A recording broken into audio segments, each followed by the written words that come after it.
तो कुरान करीम ने हजरत इब्राहीम अलैहिस्सलाम की दुआ को जहाँ जिक्र किया है सूरह बकरा के अंदर 2 बार, इसी तरह से सूरह आले इमरान में भी और भी जगहों में आया, और सूरह जुम्मा जिसकी आयत मैंने अभी तिलावत की आपके सामने, उसके अंदर भी अल्लाह ताला ने उन बुनियादी प्रोसेस को बयान किया है कि मुहम्मद रसूलुल्लाह सल्लल्लाहु अलैहि वसल्लम ने वो कौन से तरीके अपनाए, वो कौन से तरीकों को इख्तियार किया, जिनको इख्तियार करने की वजह से काया पलट गई, सारा मुआशरा तब्दील हो गया, ख्यालात भी तब्दील हो गए।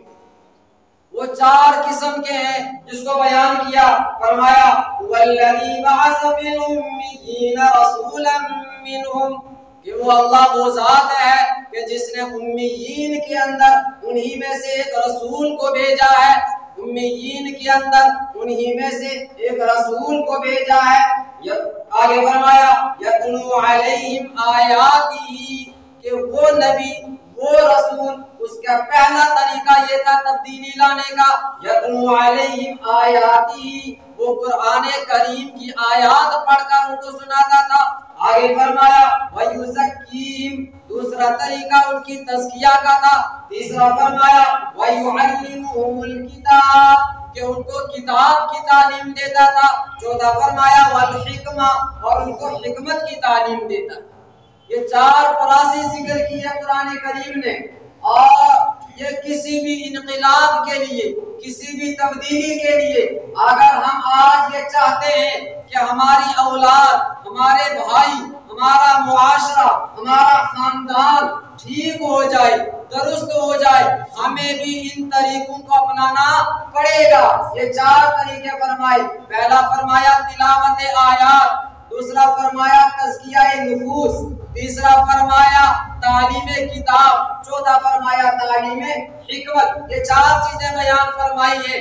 आप गौर करा करेंगे तो इन चारों का नतीजा एक ही निकलेगा, चारों का नतीजा एक ही निकलेगा। वो क्या नतीजा है? पहला फरमाया यतलू अलैहिम आयातिही, कि वो कुरान की आयात पढ़ करके सुनाता है, कुरान की आयात को बयान करता है। आगे फरमाया वयुज़क्कीहिम, और तज़किया करता है। तज़किया किससे करते हैं? कोई अलग पलट की चीजें नहीं करते हैं, बल्कि तज़किया नुफूस, कुरान करीम की जब आयात पढ़ करके सुनाई, मैं भी वज़ाहत करूंगा तो आपको बात पूरी समझ में आएगी। जब कुरान करीम की आयात को पढ़ेंगे, इन कुरान करीम की आयात को पढ़ने की वजह से खुद ब खुद तज़किया हो जाएगा। और आगे तीसरी चीज फरमाई तालीम किताब, कि वो किताब की तालीम देते थे। ये किताब क्या है? ये किताब जो कुरान मजीद के अवामिर और नवाही है, तो ये भी इसका ताल्लुक भी इसी कुरान के साथ है। चौथा फरमाया वल हिकमा, और हिकमत की तालीम देते थे।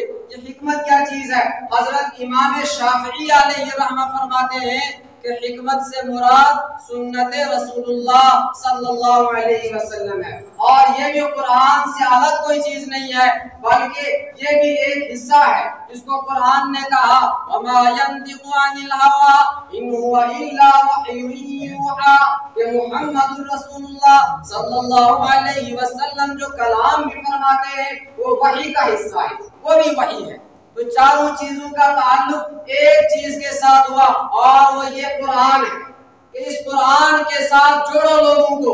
जब ये कुरान की तालीम आम होगी तो इनकलाब आएगा मुआशरे के अंदर।